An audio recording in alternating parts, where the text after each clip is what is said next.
উনি একজন MBBS doctor, Mymensingh medical college থেকে পাশ করছে। ম্যাট্রিকে মানে এসএসসিতে ঢাকা বোর্ডের ফার্স্ট হয়েছিলেন। সরকারি চাকরি শেষ হওয়ার পরে আইসিডিডিআরবিতে হসপিটালসের প্রধান হিসেবে কাজ করছেন। গণ অভ্যুত্থান চলাকালে 18 জুলাই থেকে মহাখালী রেল ক্রসিং থেকে সেতু ভবন পর্যন্ত পুরো রাস্তা দিনের পর দিন দখলে রাখছিল যেই ছাত্র শ্রমজীবী সংগ্রামী বীর জনতার তরুণ কিশোরেরা তাদের চিকিৎসার জন্য আইসিডিডিআরবি হাসপাতাল 24 ঘন্টা খোলা রাখছিল কে?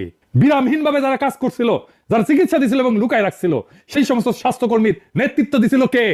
বাহার ভাই, আমাদের প্রিয় বাহার ভাই, অভিনন্দন বাহার ভাই। আমাদের শুভকামনা থাকবে আপনার জন্য। ভেঙ্গা পড়া পুলিশ বাহিনী একজন বিপ্লবের সাথীকে তাদের নেতা হিসেবে পাইছে। আমি কনফিডেন্ট পুলিশ বাহিনীর সাথে জনগণের দূরত্ব কমবে। আমাদের ভবিষ্যৎ প্রজন্ম যেন আপনার বাহিনী নিয়ে গর্ব করতে পারে। আমেরিকায় নাকি শুনছি যে কোন মিলিটারি সদস্যকে যদি পাবলিক প্লেসে কেউ পায় জনগণ, তাহলে তাদের খাবার কিনে দেয়, কফি কিনে দেয়, কিছু খাওয়াইতে চায়, সেটা কফি হোক বা অন্য খাবার হোক। তারা এতই পছন্দ করে, এতই ভালোবাসে। বাংলাদেশের পুলিশ এমন হবে, মানুষ ভালোবেসে তাকে চা খাওয়াইতে চাইবে, নাস্তা কিনে দিতে চাইবে। এইটা আপনার হাত দিয়ে গড়ে উঠুক বাহার ভাই।